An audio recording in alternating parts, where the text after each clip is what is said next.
Supreme court में सुन्नी इत्तेहाद council की मखसूस नशिस्तों का मामले पर इलेक्शन कमीशन ने जवाब जमा करवा दिया। इलेक्शन कमीशन ने जवाब में कहा कि मखसूस नशिस्तों की फहरिस्त जमा कराने की आखिरी तारीख 24 जनवरी थी, लेकिन सुन्नी इत्तेहाद काउंसिल ने मखसूस नशिस्तों के लिए कोई फहरिस्त जमा नहीं करवाई। उम्मीदवारों की तरफ से तहरीक इंसाफ नजरियाती का इंतखाबी निशान देने का सर्टिफिकेट मांगा गया। बादअज़ा उम्मीदवार तहरीक इंसाफ नजरियाती के इंतखाबी निशान से खुश दस्तबरदार हो गए। आपको अपडेट कर रहे हैं इस अहम खबर से कि सुप्रीम कोर्ट में सुन्नी इत्तेहाद काउंसिल की मखसूस नशिस्तों के मामले पर इलेक्शन कमीशन ने जवाब जमा करवा दिया। इलेक्शन कमीशन ने जवाब में कहा कि मखसूस नशिस्तों की फहरिस्त जमा कराने के आखिरी तारीख 24 जनवरी थी। सुन्नी इत्तेहाद काउंसिल ने मखसूस नशिस्तों के लिए फहरिस्त जमा नहीं कराई। आपको अपडेट करते चले इस हवाले से कि लेकिन सुन्नी इत्तेहाद काउंसिल ने मखसूस नशिस्तों के लिए कोई फहरिस्त जमा नहीं करवाई। उम्मीदवारों की तरफ से तहरीक इंसाफ नजरियाती का इंतखाबी निशान देने का सर्टिफिकेट मांगा गया।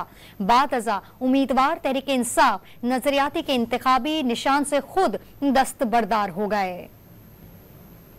अहम खबर आप तक पहुंचा रहे हैं कि सुप्रीम कोर्ट में सुन्नी इत्तेहाद काउंसिल की मखसूस नशिस्तों का मामले पर इलेक्शन कमीशन ने जवाब जमा करवा दिया। इलेक्शन कमीशन ने जवाब में कहा है कि मखसूस नशिस्तों की फहरिस्त जमा कराने की आखिरी तारीख 24 जनवरी थी, लेकिन सुन्नी इत्तेहाद काउंसिल ने मखसूस नशिस्तों के लिए कोई फहरिस्त जमा नहीं करवाई। उम्मीदवारों की तरफ से तहरीक इंसाफ नजरियाती का इंतखाबी निशान देने का सर्टिफिकेट मांगा गया। बादअज़ा उम्मीदवार तहरीक इंसाफ नजरियाती के इंतखाबी निशान से खुद दस्तबरदार हो गए। सुन्नी इत्तेहाद काउंसिल की मखसूस नशिस्तों का केस इलेक्शन कमीशन ने जवाब जमा करा दिया। मखसूस नशिस्तों की फहरिस्त जमा कराने की आखिरी तारीख 24 जनवरी थी।